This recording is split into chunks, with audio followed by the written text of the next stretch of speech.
طالبانو د علم تعریف مونږ او تاسو کوو او ویلی مو چې د علم مختلف تعریفونه دي او دو تعریفه پکې رانقل د چانه او د متکلمینو نه.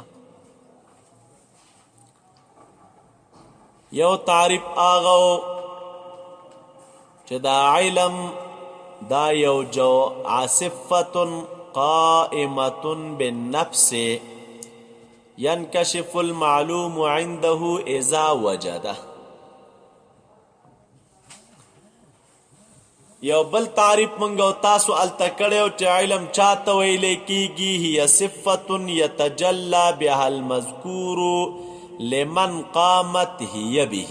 دا مشرلقائد کی تفصیلا کڑیو دا علم یو صفت دے چه قائم دے يتجلى بها المذکور چې په دې سره مذکور روخانه کیږي چاته لمن قامت هغه چا لره چې قائم وي دا مذکور هي به دا مذکور چې چا پورې قائم وي دا هغه ته روخانه کیږي د دغې صفت په وجه باندې نو دې ته علم ویلی کیږي او دا وضاحت هم کړی ولته. یو دریم تعریف مو دا کړی و د دې وضاحت هم تیرو چې علم طالبانو څه شی دی صفتونه توجب تمیزا لا يحتمل النقیزه. دا علم یو صفت دی چې واجبوي تمیز لرا لا يحتمل النقیزه چې احتمال د چانه لري د نقیزه نو په لا يحتمل النقیزه کې مو دوه خبرې کړې وي یا صفت د تمیز او یا صفت د ممیز و. دا علم یو صفت دی چې واجبوي تمیز لرا لا يحتمل النقیزه چې دا تمیز به احتمال د نقیز نه لري. لکه مثلا انسان حیوان ناطق دی چې حیوان ناطق دی ویل د حیوان ناطق تمیز څه شی دی لا حیوان ولا ناطق کنه د احتمال به پکې نه وي.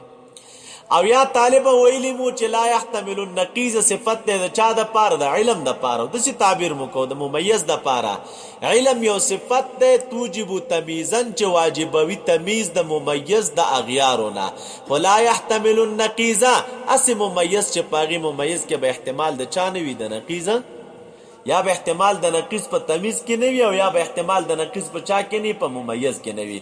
نو د ممیز مثال مو بیا څنګه پیش کوو لکه تا ویل لکه انسان چاته ویل کېږي حیوان ناطقون ته نو حیوان ناطقون دا تمیز دی او دغه رنګ انسان څه شی دی ممیز خو چې کله د حیوان ناطقون ویلې نو په انسان کې احتمال اوس د نقیز ته همدغه انسان به دا انسان نشي کېدلی. حیوان ناطقون چې دی اویل نو دا انسان دی په دې کې احتمال د چا نشته دی دا انسان دی اویل نو دا انسان حیوان ناطق دی په دې کې احتمال د انسان نشته دی. دا تفصیل مم التویل او په دلیل کې مهم دغه د پاره نمونه چې دغه پیش کړي وا بهر تقدیر اوس دي تراش عبارت تو ګورئ والحق انه من اجل البديهيات والحق دی وی حق دادا دا وضاحت منتشر لقایت کې کړه ځکه مې درته ونه کړه سره مغیوم ملګری استای حق دادا انه من اجل البديهيات دا علم چې ده من اجل البديهيات دا د اجلا بديهيات نه ده الک علم بدیهی ده خو بیا په بدیهیاتو کې ګوره د اجلا بدیهیات نه ده اجلا بدیهیات نه دي ځکه تاسو یو خبره طرف ته متوجه اوسئ.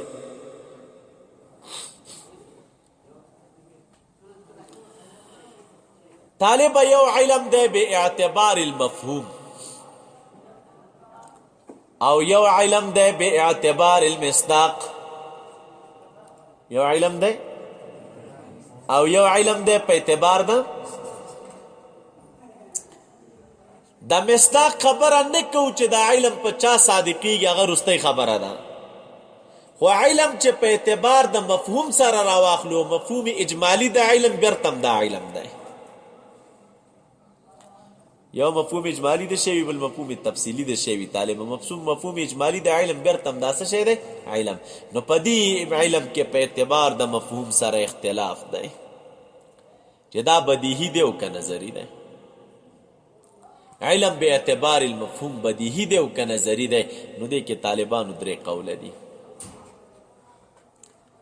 څوک وایي چې علم به اعتبار المفهوم بدیهی دی او په بدیهی کې بیا من اجل البدیهیات دی یعنی ډیر واضحه دی څه شی دی طالبه او دا مذهب چې علم ته بدیهی وي او په بدیهیاتو کې بیا ورته من اجل البدیهیات وي، دا مذهب مختار عند الماتن دی، ځکه وویل چې والحق انه من اجل البدیهیات. حق دا ده چې علم د چا د قبیلې نه دی، من اجل البدیهیات دی، په مذهب د باندې دا غوره ده. دویم فریق وایي چې دا مفهوم د علم چې دی دا نظری دی. څه شی دی؟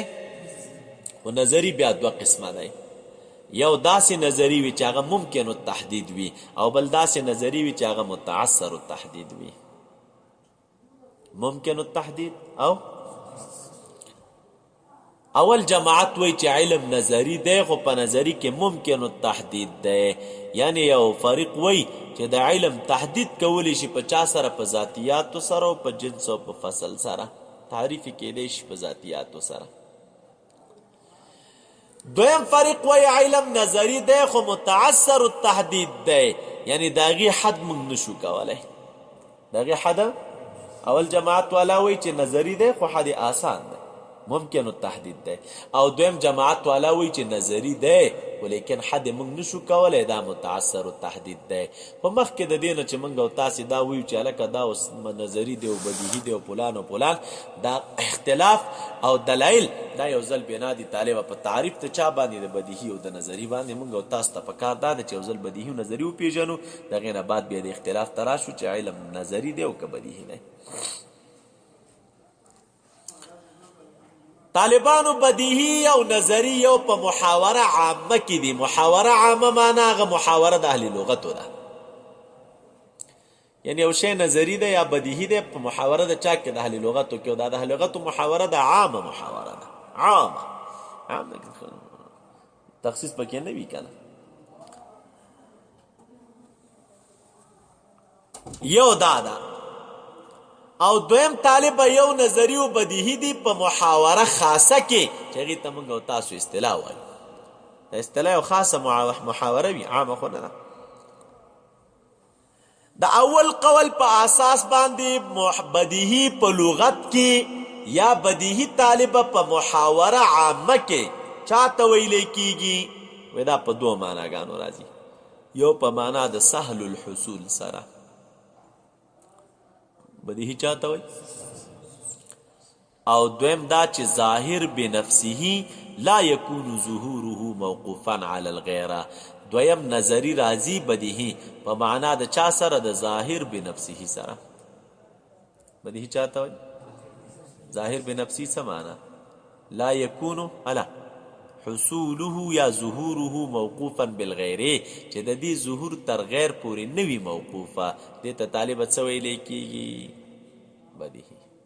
سهل الحصول یو، او څه شی دی؟ هله ظاهر بنفسه لا یکون ظهوره موقوفا.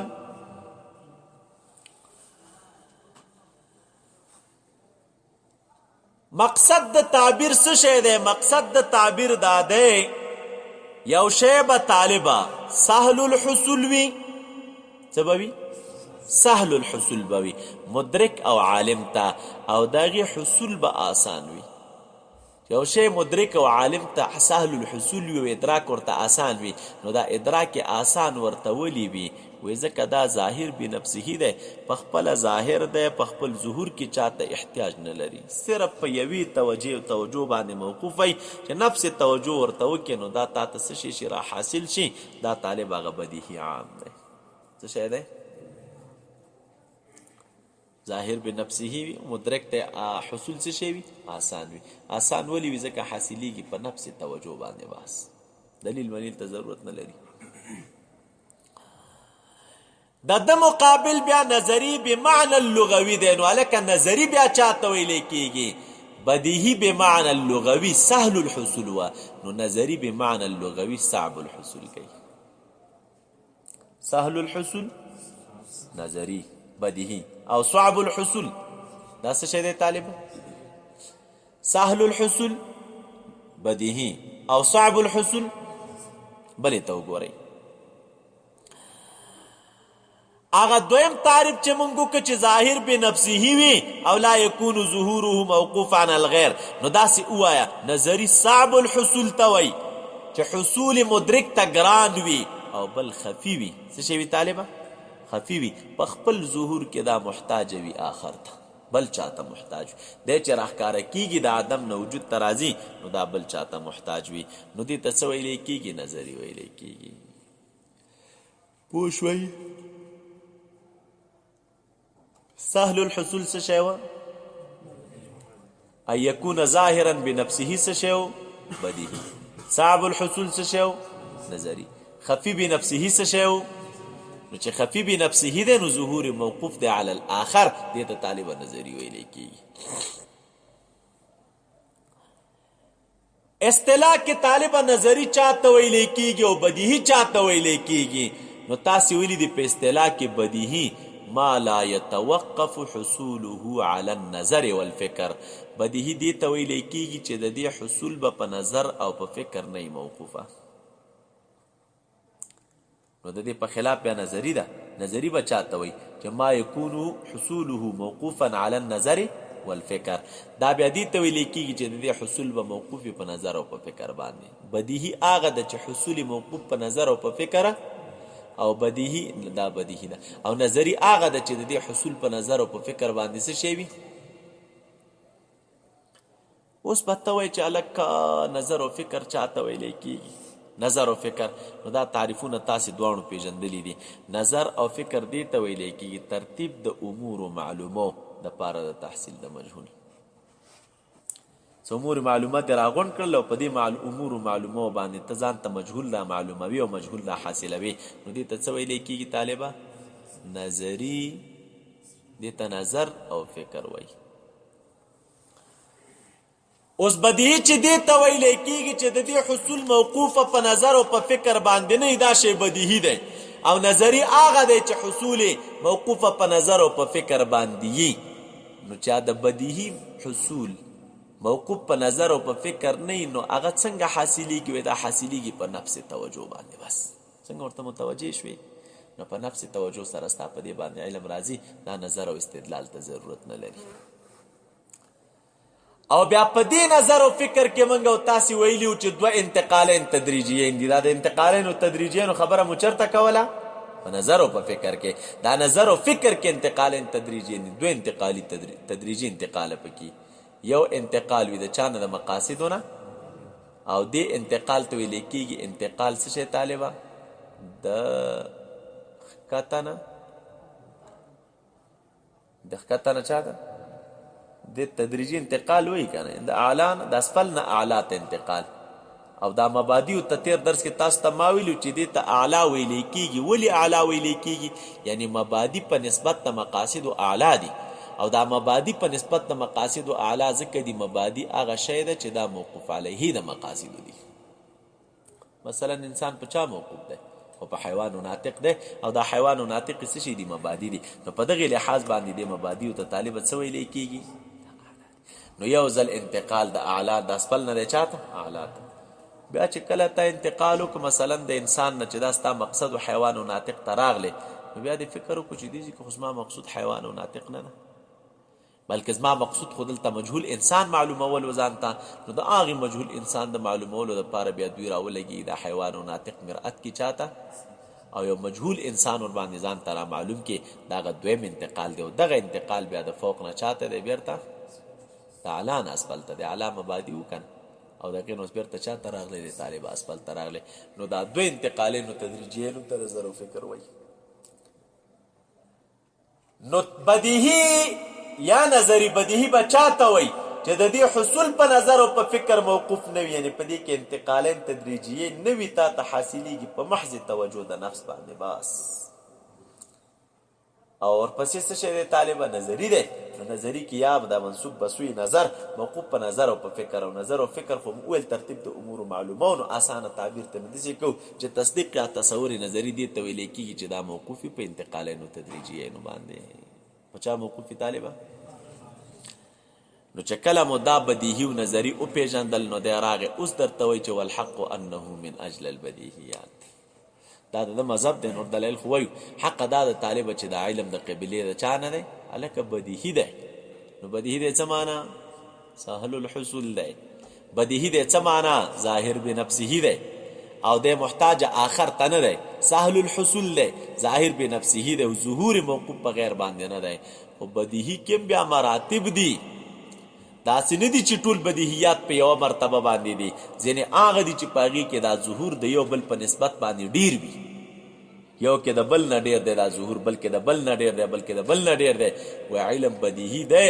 والحق انه من اجل البدیهیات، حق دا ده چې دا علم د قبیلې د چا نه دی؟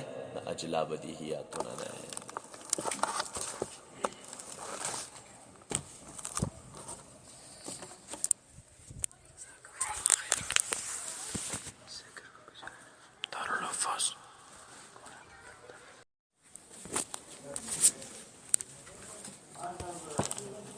والحق انه من اجل البدیهیات، دی وی حق دادا چې دا علم چې دی من اجل البدیهیات، دا د اجلا بدیهیاتونه دی.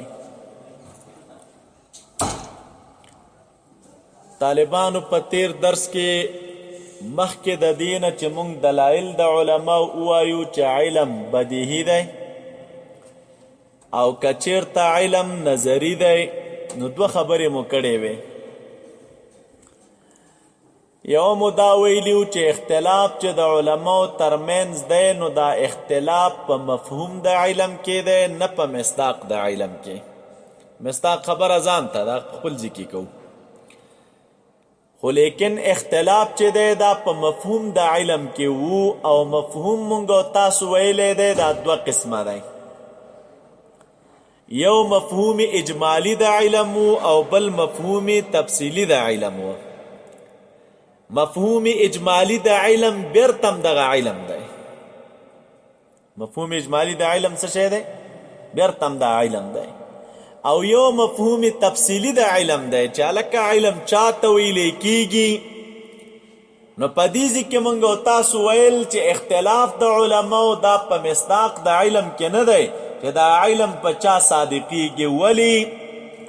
ځکه قانون مو دا زده کړی چې هر یو کلی چې دی یو مصداق لري او بل مفهوم لري. کلی کې دا قانون دی، هم به یو مصداق وي او یو به څه شی وي؟ یو مفهوم دی. نو مفهوم هغه ماهیت کلی ته ویلی کیږي چې کم واضح وضع کړی د دغې چا دپاره د دې کلي دپاره، او یو بیا د دې مصداق دی. نو چونکې کلي کې خو قانون دا دی طالبه چې دا خو په خپله په خارج کې وجود نه لري. کلي که په خارج کې وجود لري نو دا به وجود د دې به په اعتبار د مصداق سره، او مصداق د کلي د افراد د کلي دي. دا کلی چې په چا صادقیږي نو دا به د هغې په ضمن کې ور موجودیږي. او خارج کې یو مثال موږ او تاسو بل هم ویلی و، لکه څه شی انسان. نو انسان ګوره دا یو مفهوم کلي دی، یو کلي دی. د دې دپاره مفهوم کلي شته دی چې هغه څه شی دی؟ وهو حیوانون ناطقون. خو د انسان خو په خپله په خارج کې وجود نه لري. داسې ډانچه تر څو موږ نه ده لیدلي چې موږ او تاسې ویو چې هلکه هغه حیوان ناطق چې موږ یادو په کتابونو کې، نو هغه حیوان ناطق دغه شی دی. دا هغه حیوان ناطق نه دی، بلکې کلی چې دی دا په خپله په خارج کې وجود نه لري. کلی به موجودیږي په ضمن د چا کې؟ د افرادو کې. انسان دی نو که دا خارج کې ته ګورې نو په ضمن د زید کې ګورې، که په خارج کې ته ګورې نو په ضمن د عمر او د بکر د خالد وغیره کې ګورې. نو چې هر کله انسان کلی دی په خارج کې خپل وجود نه لري، وجود د دې دا په اعتبار د چا سره؟ د مصداق سره چې ته وګوره هلکه دا په چا صادق دی او د چا په ضمن کې موجودیږي. نو د هغې مفهوم د قبیلې نه طالبه یو علم هم دا هم یو کلي دی. د دې دپاره به یو مفهوم پکار وي او د دې دپاره به څه شی وي طالبه؟ یو مصداق پکار وي. نو اختلاف په مصداق د علم کې نشته، هغه ځان ته خبره د وروستو یې کوو. اختلاف چې دی نو دا په مفهوم د چا کې او د علم کې و چې دا علم مفهوم څه شی دی. نو درې قوله موږ او تاسې ویل اجمالا دغې دپاره دلیل ذکر کوو. یو قول مو دا وویل چې علم هلکه بدیهي دی، مفهوم د علم دا بدیهي دی. بدیهی لا څه کوي دی؟ ځوان درته راغی دلته درته وویلې چې والحق انه من اجل البدیهیات. دا علم د چا نه دی؟ د اجلا بدیهیاتو نه دی، اجلا بدیهی دی. او ستاسو دا محشي ملا صاحب وی هذا ما ذهب الیه الامام. دا د چې کومه خبره کړې ده او دا رای ذکر کړې نو دا هغه رای ده چې دې ته ذهاب چا کړی دی؟ امام کړی. نو دی وی قال المحقق التوسي في شرحه للاشارات ان العلماء اختلفوا في ماهیت الادراک. په ماهیت د ادراک کې د علماء څه شی د اختلاف دی؟ خو منطقیان دي، نو الفاظ بدلی را بدلی. ادراک او علم سره څه شی دی؟ طالب یو شی دی. نو چې ادراک او علم یو شی دی نو د علماء اختلاف دی په مفهوم د چا کې؟ د ادراک. مفهوم د علم کې د دوی اختلاف دی. خو اختلافا عظیما، اختلاف کمولو کې اختلاف نه دی، ډیر لوی اختلاف دی.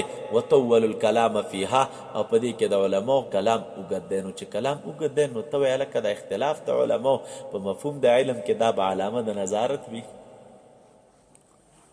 کله ناکله ګورې څوک رالګېږي په یو شي کې اختلاف کوي، خو اختلاف د دې وجې نه کوي چې دا شی نظري وي. نو چې نظري وي هر جانب رالګېږي، خپل دلایل راوړي، یو شان دلیل راوړي او بل څه شی راوړي، بل شان دلیل راوړي. نو معترض وایي چې هلکه دوی دا کم شیان ذکر کړي نو دا اختلاف په څه شی وي؟ د علم به نظري وي، ځکه د علماو اختلاف دی پکې. د علم کې به خفا وي، ځکه د علماو اختلاف دی پکې. نو چې علم کې خفا شو نو دا خو بیا د بداحت سره منافي شی دی. دلته خو دا ځوان وایي چې والحق انه من اجل البدیهیات. نو چې یو شی بدیهي وي نو په هغې کې خو خفا نه وي. نو دی راغی وایي د اختلاف د علماو چې دی وایي لا لخفائها بل لشدت حضوحها. څه بلا خلک دی وایي اختلاف دا وجه نه ده چې اختلاف همیشه د وجې د چا نه د خفا نه، اختلاف کله د وجې د شدت وضوح نه هم وي. دا علم کې چې کوم اختلاف د علماو راغلی نو دا اختلاف د وجې د شدت وضوح نه دی، نه د وجې د خفا نه. کله یو شی خفي وي په هغې کې د علماو اختلاف راشي، کله یو شی دومره شدید واضح وي چې په هغې کې د علماو اختلاف وي. لکه پاس لمر ته ته وګوره نو دا خو بانتها واضحه دی طالبه. نو که چا کتلي نو چا به یو شان تعبیر کړی، بل ځوان که کتلي هغه به بل شان تعبیر کړی، بل چا که ورته کتلي نو هغه به بل شان تعبیر کړی. نو دا تعبیرات د علماو چې مختلف دي په باره د دې کې د وجې د شدت وضاحت نه. دقسې دا علم وایي دا دې کې خفا نشته دی. علم داسې یو شی دی چې په دې کې د علماو اختلاف دی، خو دا اختلاف په علم کې دا د وجې د خفا نه دی بلکې دا د وجې د شدت وضوح نه دی.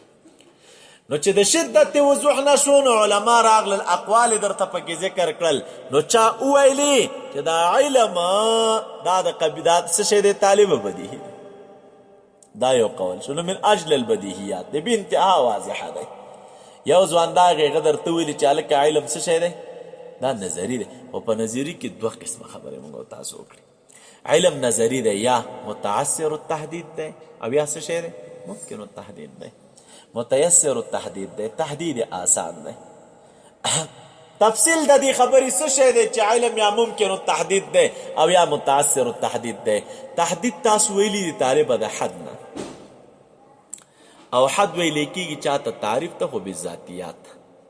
حد تعریف ته ویلی کېږي بالذاتیات، او د تعریف ته چې کوم تعریف بالذاتیات کېږي دا خبر راځي معرف کې به راشي. دې ته حد موږ په دې اساس باندې چې کله ته راولګېدلې یو شي تعریف د بالذاتیاتو کا نو دا شی مانع وي د دخول د غیر نه. دا هر شي خپل خپل ذاتیات وي چې تا د دې شي ذاتیات راواخیستل نو دا اوس د غیر د دخول نه مانع شي او خپلو افرادو لره څه شی دی؟ جامع. نور افراد د ده نه خپل اوځي نه او نور افراد پکې داخلیږي نه. نو په دغې بنیاد باندې دې ته حد ویلی کېږي. او تاسې ویلي دي چې حد را لغتا راځي په معنا د چا سره؟ د منع سره. او په اصطلاح د منطقیانو کې حد عبارت دی د تعریف شیء بالذاتیات نه. نو ځینې بیا دلته په دې عقیده باندې دي چې علم نظري دی خو لیکن څه شی دی؟ اله متعسر التحدید دی. هلکه تعریف ګران دی، په جنس او فصل سره د دې تعریف نشي کېدلی. دا د یو قوم نظر دی. د دې حد به موږ نشو کولی. دومره تعصر پکې دی او دومره ګرانوالی پکې دی چې د وجې د دغې تعصر او د ګرانوالي نه موږ تعریف د علم نشو کولی. دا بل جماعت راغی وایي علم چې دی دا نظري دی خو لیکنه متيسر التحدید. ته کوی شي چې د علم تعریف په چا سره وکړې؟ په جنس او په فصل سره وکړې. او دا هر یوې تعریف یې طالبه څه شی دی؟ هله مخکې دا موږ او تاسو چې کوم تعریفونه وکړل یا په نزد د منطقیانو باندې او یا په نزد د متکلمینو باندې 3 تعریف هم د متکلمینو وکړل او 2 تعریف هم د چا وکړل؟ غالبا د منطقیانو وکړل چې دوی د علم لپاره ذکر کړي وه. خو تعریف یې وایي آسان دی. هغه هر یو تعریف چې مخکې موږ او تاسو وکړو خو جنس مو هم پکې وویلی او څه شی مو هم پکې وویلی. نو علم متعسر التحدید دی، یعنی تعریف په جنس او په فصل سره نشي کېدی، دومره ګران دی. او یا ته ولې ګران دی نو ته به وایې خفا پکې دومره ډېره ده چې د دې تعریف په جنس او په فصل سره نشي کېدلی. وایي نه ظهور پکې ډېر دی، د وجې د کمال ظهور نه د دې تعریف په جنس او په فصل سره نشي کېدلی. او یو جماعت راولګېده وایي نه د علم تعریف چې دی دا څه شی دی متیسر التهدید دی، ګران نه دی، آسان دی، ظهور پکې دی خو دا ظهور داسې مرتبې ته نه دی رسېدلی چې د دې ته بالکل تعریف ونه کړي. نه تعریف یې کېږي په دې طریقه باندې چې د علم دپاره جنس او فصل دی. هلکه جنس او فصل یې کم یو نو دا مخکې تعریفونه چې موږ او تاسو وکړو خو په دې هر یو کې څه شي یو جنس او فصل وکړه او دا مو درته ویل چې دا په تعریف د علم کې جنس دی او دا په تعریف د علم کې څه شی دی طالب فصل. ولې ځکه هر تعریف کې تاسو ویلي دي چې دوه شیان وي، یو به ما به الاشتراک وي او بل به ما به الامتیاز وي. ما به الاشتراک کې طالب عموم او شمول وي او په ما به الامتیاز کې څه شی وي امتیاز د دغې شي وي د معادانه. نو چې هر کله یو تعریف دی هغه ما به الاشتراک غواړي نو ما به الاشتراک کې عموم او شمول وي او کوم شي دپاره چې ما به الاشتراک وي نو د هغې شي دپاره به ما به الامتیاز خامخا وي. کوم شی چې ما به الاشتراک لري هغې دپاره به څه شی وي. ولې د دې دپاره وجه ذکر کوي وایي که یو شی ما به الاشتراک لري او ما به الامتیاز نه لري نو په دې صورت کې لازمیږي وجود د مبهم بغیر د محصل نه او وجود د مبهم بغیر د محصل نه دا ناروا دی. مبهم چې راغی نو مبهم طالب طبعا محصل هم لري. اوس که یو ځای کې مبهم وي او د هغې مبهم دپاره ما به الامتیاز نه وي نو وجود د مبهم بغیر د محصل نه راځي، وجود د مبهم بغیر د محصل نه ناروا دی. نو طبعا په تعریف کې به یو ما به الاشتراک وي چې ډېر افرادو ته شامل وي، عموم پکې وي، شمول پکې وي. نو عموم و شمول خو چونکې مقصد نه دی، خلکو تعریفات د دې دپاره کوي، تعریف کې دوه غرض کله تعریف خلک دې دپاره کوي چې په دې سره وضاحت د دې شي راشي او کله تعریف خلک د دې دپاره کوي چې په دې سره امتیاز د معرف راشي د معادانه. تعریف خلک د څه شي دپاره کوي؟ دپاره د امتیاز د معرف د چا نه؟ د معادانه. یو غرض پکې دا دی.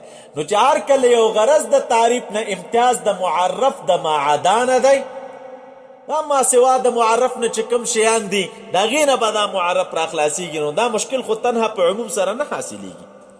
تعریف کې چې جنس راغی نو په جنس کې خو عموم دی، نو چې عموم راغی امتیاز ورک شه نو امتیاز خو نشته خو دا هغه سره یو شی شو. نو بیا د تعریف غرض څه شی شو؟ د تعریف غرض څه شی شو؟ تعریف خو موږ دې دپاره کوو تاسو ته قانون دی ذکر کوي چې معرف الشیء ما یحمل علی الشیء لافادة تصوره. تعریف د یو شي چې موږ کوو د دې دپاره کوو ته معرف د شي چا ته ویلی کېږي؟ هله ما یحملو تعریف د شي هغه شی دی چې دا به په دې شي ور حملېږي. معرف د شي هغه شی دی چې دا به په دې شي ور حملېږي او دا حملېږي به د څه شي دپاره؟ لافادة تصوره، د دې دپاره چې د دې شي د تصور افاده وشي، د دې دپاره چې د دې شي څه شی وشي. لکه مثلا تاسو ویل انسان تعریف یې څه شی دی؟ حیوان ناطقون. نو د حیوان ناطق ته تعریف هم وایي معرف هم ورته وایي. تعریف ور باندې ور صادق کوي. د تعریف څه شی دی؟ نو د تعریف دا دی چې ما یحمل علی شی، تعریف دې ته وایي چې دا به په دې شي باندې حملېږي. حیوانون ناطقون په انسان ور حملېږي. خلک ویل انسان و حیوانون ناطقون خو دا حمل د څه شي دپاره دی؟ هله لافادة دپاره د افادې د تصور د چا د انسان. دا حمل د څه دپاره دی؟ خو دې دپاره دی چې موږ تصور د انسان ځان ته افاده کوو. لکه انسان څه شی دی؟ نو چې کله دې ویلې حیوانون ناطقون نو افاده د تصور راغله، دې ته تعریف ویلی کېږي. نو اوس په دغې ځای کې چې موږ او تاسې رالګېږو تعریف کوو د علم نو تنها په جنس خو کار نه کېږي، ځکه په تعریف کې مقصود افاده د تصور د دغې شي وي یا امتیاز د چا وي؟ د دغې معرف وي د جمعي معادانه. نو چې د جمعي معادانه مقصود امتیاز د معرف وي نو د جنس تر څنګ به خامخا موږ او تاسې فصل هم راوړو. او دا امتیاز د معرف چې د اغیارو نه راځي نو دا په واسطې د چا سره راځي؟ د فصل سره. نو یو فصل راوړه. هلکه د سره به په دې ماهیت کې ډېر افراد شریک وي نو یو فصل راوړه. کله نا کله مقصود په همدې یو حاصلېږي، کله مقصود په یو سره نه حاصلېږي. نو یو فصل دې راوړه نو دا معرف جدا کچانه د امتیاز د معرف راوست د بعضې معدانه خو څه خو نور پکې ور داخل پاتې عموم بیا هم پکې وي. نو کله داسې وشي په تعریفونو کې ګمو پامې دوه فصله راوړي نو په دې دویم فصل سره بیا امتیاز د چا راولي؟ د معرف راولي دغې بعضې معدانه. کله داسې وشي چې په دې معرف کې ډېر افراد نورم پاتې وي نو دوی بیا داسې کارو کې یو بل فصل پکې راوړي دریم او مقصود په دې سره څه شي؟ امتیاز د معرف د هغې بعضې معدانه نور وي. نو کله مقصود په یو فصل حاصلېږي، کله انسان و حیوانونه ناطقون یو فصل دی راوړ نو مقصود حاصل امتیاز د انسان د جمعي معدا نه راغی ور باندې کله دا نه حاصلېږي یو فصل دی راوړه د ځینو افرادو نه جدا کړه بلې راوړه د ځینو نه جدا کړه بلې راوړه د ځینو نو چې کله 2 یا 3 فصلونه دوی راوړي نو چې دا څومره شیان اغیار په دې معرف کې را شریک وي نو د یو فصل سره د ځینو نه جدا کړه د بل فصل سره د ځینو نورو نه جدا کړه او د بل فصل سره د ځینو نورو نه جدا کړه نو امتیاز د معرف په تامې طریقې سره راشي د جمعي اغیارو نه نو په دغې اساس باندې دوی رالی کېږي په تعریف کې څه شی راوړي نو متعثر التحدید و متيسر التحدید معنا څه شی د تحدید آسان دی یعنی دا معنا چې کته تعریف ته دغه علم په جنس او په فصل سره کوي نو جنس دغه غرض د پاره تعریف کې راوړل کی او فصل دغه غرض د پاره راوړل کیږي نو که تعریف د علم ته په جنس او فصل سره کوي نو دا ګران نه ده بلکې آسان ده متيسر التحدید دا معنا تعریف په جنس او په فصل سره کې دی او چې متعثر التحدید دی نو کته دا جنس او فصل په تعریف ته علم کې راوړین ولا کدا غیر ګران ده نشي کېدی تعریف د هغې نو دا 2 قوله د دې علماو شول دلایل د جانبینو څه شی دي چې څوک ورته بدیهي وایي او څوک ورته نظري وایي او انشاءالله خپل ځای کې وایي څنګه شو مولوي صاحب وایي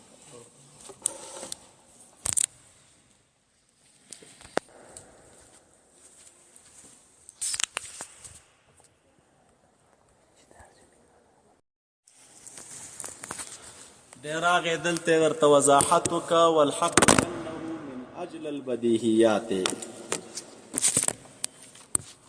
حق دا د چې علم چې دی دا من اجل البدیهیات دی د چا نه دی په دې حق کې اشاره دی دې خبرې طرف ته کوي چې دلته 2 مذهبونه نور هم شته دی خو لیکن قول راجح په نزد د باندې دا دی چې علم من اجل البدیهیات دی او دا قول د امام رازی رحمت الله علیه دی دا 113 صفحې ته لاندې راشي لاندې دی وی په دې باندې پوه شه چې ان فی العلم 3 مذاهب یو مذهب د امام رازی رحمت الله علیه دی بل مذهب د امام غزالی دی او دریم مذهب د جمهور متکلمینو دی مذهب د امام رازی دا دی چې ان العلم دا علم چې دی من اجل البدیهیات دی نو چې من اجل البدیهیات دی که د اجل البدیهیات مقصد څه شی دی علم د اجلا د بدیهیاتو نه دی نو دی وی مقصد دا دی چې نور فی نفسه ای نوریته لیس مستفادا من الغیر دا علم بنفسه څه شی دی نور دی علم بنفسه نور دی او دا نوریت د چې دی دا مستفاد من الغیر نه دی داسې نه ده چې دی دا نورانیت د بل چا نه را استفاده کړی دی ولې اذ لو کان العلم نظریا محتاجا فی انکشافه الى الغیر دی وی کچرته علم نظری شي او محتاج شي په انکشاف کې چاته غیر ته وكل ما هو غير العلم فهو مكشوف في الانكشاف على العلم الک د نور شیان انکشاف په چا راځي او د علم انکشاف دا مونږ نظری کو د دې انکشاف په چا راشي په بل چا راشي نو فعل زمو دا ورمو تاسو اول ورځ ما درته ویل چې علم مبدا د چا ده نو چې علم د مبدا د انکشاف کړله اوس که چرته ترا لګیږي په علم سره انکشاف د نور معلوماتو راځي او که دا علم اوس منکشف بالغیر وګرځيږي په علم خو بل شی منکشف کېده اوس که دا علم په بل شي باندې منکشف شي په خپله نو لازم به څه شی دور او دور طالب څه شی دی دا د ځان دپاره دلیل وایي ولو لم يكن العلم نورا في ذاته بل يكون نورانيته مستفادا من الغير ايضا نو دور لازمیږي ولې ځکه نوریت د غیر مستفاد من العلم دا مستفاد دی د چا نه د علم نه یو وإذا لو كان نورانية العلم مستفادة من الغير فنورانية ذلك الغير لا يخلو بلا نقطه درته وای دی وای دا نورانیت د علم دا نور اشیاء خو منکشف د چانه شول دا د علم د وجنه یو خو دور راغی دویم نورانیت د علم نورانیت د غیر مستفاد د علم نه کا اوسا کم نورانیت د علم مستفاد من الغیر شي علم خو امام رازی صاحب وایي چې دا خپل نور دی بل شی د په وجه باندې منکشف کیږي اوس که داسې وشوله چې دا علم د چا په وجه منکشف شي نو د دقې د بل شي په باره کې د غیر په باره کې درنه پوښتنه کومه وایي دا غیر به خالي نه وي یا به د دې نورانیت بنفسه وي یعنی دا به د بل چا د وجې نه روښانه شوی نه وي بنفسه په خپله به روښانه وي صحیح شوه او یا به طالب مستفاد وي د چا نه یا به مستفاد وي د علم نه یا به مستفاد وي د امر آخر نه نو فعلى الاول يلزم ان يكون ذلك الغير هو العلم وهذا خلفنا کچرته وای چې هلکه د دې معلوم د دې غیر نورانیت بنفسه دی د دې غیر نورانیت څه شی دی نو چې د غیر نورانیت دی بنفسه که نو د دې نه اوس دا نکته را معلومیږي چې دا غیر تخپل علم وګرځو ځکه موږ ویل چې علم مبدول انکشاف ده او چې ته وایې د دې غیر معلومیت دا بنفسه ده بل چا ورته نه دی ورکړی و غیر او غیر د علم نه او د دغه تعریف په اساس باندې دی وګرځو علم نو دا خو خلاف مقصود ده دا علم ځان ته شی فرض کړی او غیر د علم نه دی څه شی ځان ته شی فرض کړی او اوس چې ته وایې چې د علم په خپله معلوم بنفسه دی نو را وګرځېدلې عین علم دی څه شی که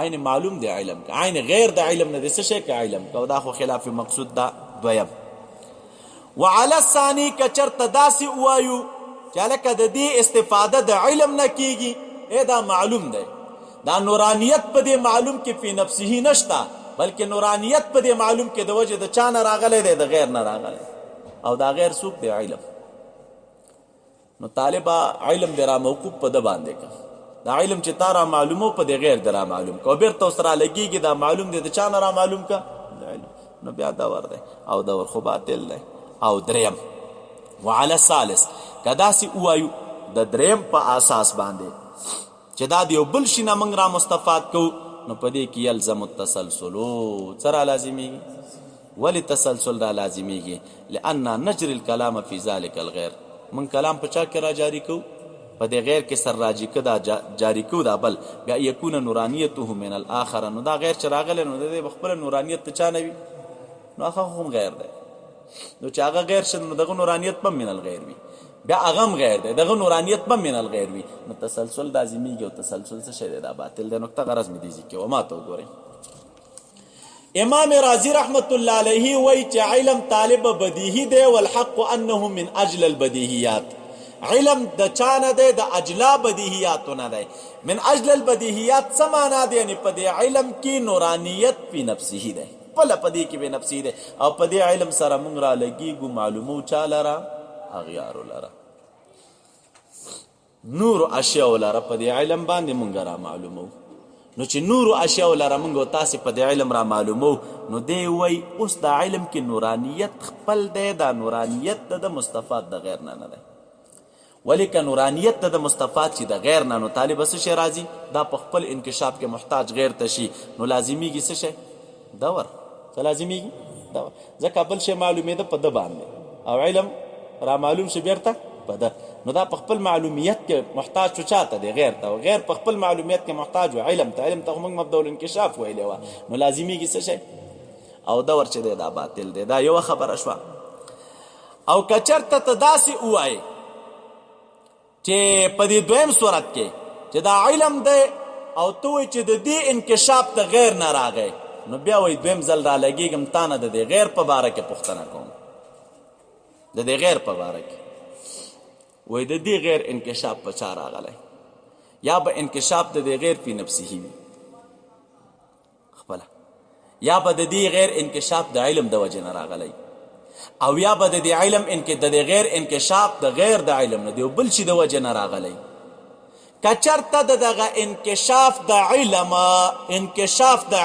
د چا د وجې نه راغلی یعنی که دا غیر څه شی و طالبه نورانیت پکې فی نفسه وه نو دا خو موږ غیر د علم نه فرض کړی او موږ دا ویلي چې په علم کې نورانیت فی نفسه دی او دا غیر د علم کې خو نورانیت فی نفسه نه او راولګېدلی او دې ویلې چې په دې علم کې نورانیت فی نفسه دی نو ته را وګرځېدلې را ولګېدلې او دې ګرځو هغه شی چې غیر د علم نه و علم او دا خلاف مفروض ده ته را لګېدلې علم د ځان ته شی فرض کړی او غیر د علم نه د ځان ته شی فرض کړی اوس چې ته وایې چې د علم خپله معلوم بنفسه دی خو غیر علم د علم وګرځولو او غیر د علم نه علم ګرځول دا خلاف مقصود یوه نکته شوه او که ته رالګېږي وایي چې دا غیر د علم نه چې کوم شی دی نو دا هم را منکشف دی په چا باندې د علم باندې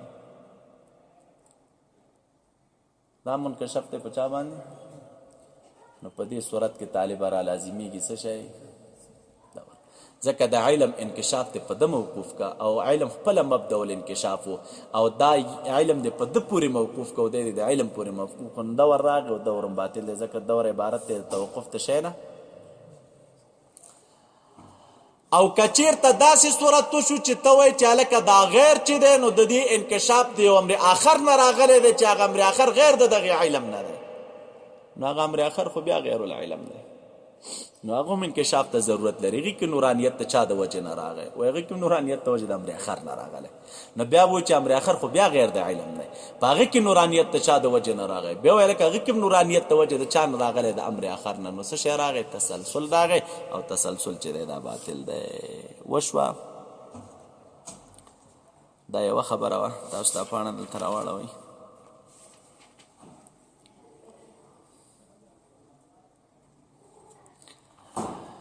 دا هغه فإن قیل ته راشئ دا اصل کې د ده په دې قانون اعتراض دی معترض وی دا ته چې وایي چې علم من اجل البدیهیات دی نو دی وایي دا در سره نه منم چا ویلي چې علم من اجل البدیهیات دی ځکه چې دا علم د مقولې د کیف نه دی قول راجح پکې ده چې موږ ویل علم عبارت دی د چا نه د صورت حاصله نه نو چې د صورت حاصله نه عبارت دی نو علم د کومې مقولې نه د مقولې د کیف نه او چې علم د مقولې د کیف نشه د قول اصح مطابق نو وکل مقولة هر مقوله جنس عالی وي په نسبت سره ما تحت ده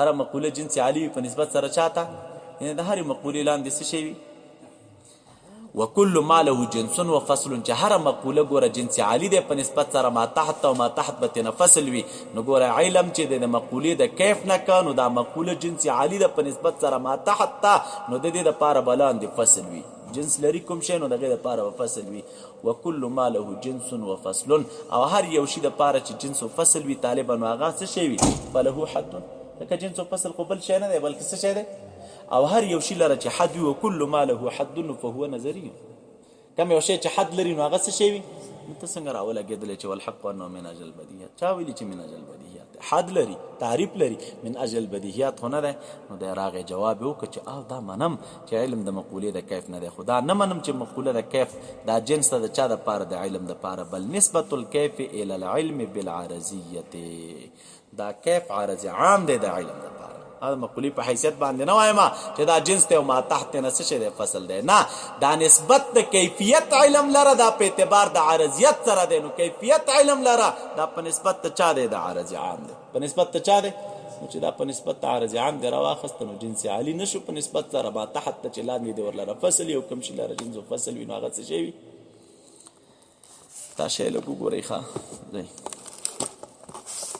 دا طالبانو ما چې کوم خپل معیار ورته ټاکلی دی ښه دا پرون چا راته ویلي چې دا خلاصېږي نه چې کومو ځایونو کې موږ یې د مدرسو کې وایو د خیره سره نو د نورو مدرسو نه به مې مخکې درته ختم کړی که خیر و ژوند انشاءالله ژوند دي نور نو بیا اخو عزیزي موار نه یم چې